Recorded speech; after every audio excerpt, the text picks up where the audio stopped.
आज सकाळी गोलपाणी मी निघालेलो होतो कॉलेजसाठी. तेवढ्यातच आम्हाला संकेतचा फोन आला की मला पण घ्यायला या. मग काय संकेतला म्हणलं तू 5 मिनिटं थांब, आम्ही 10 मिनिटात तुला न्यायला आलो.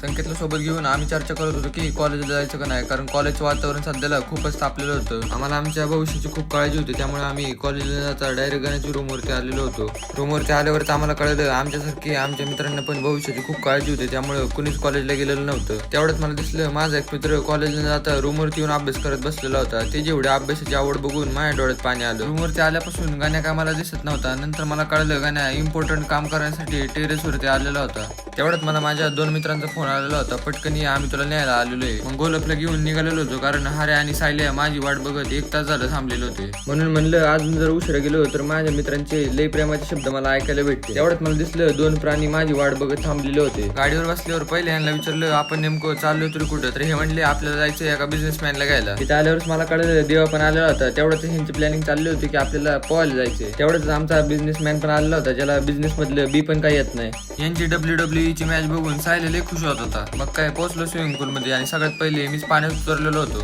तेवढं सायल्या मला म्हणला बघ आता मी कसा सूर मारतो. सायल्याला म्हणलं याला सूर नाही, आमच्या भाषेत त्याला बेडुकुडी म्हणतात. मग आम्ही निघालेलो तो घरी जायसाठी. आजचा व्लॉग आवडला असेल तर लाईक करा आणि फॉलो करायला विसरू नका.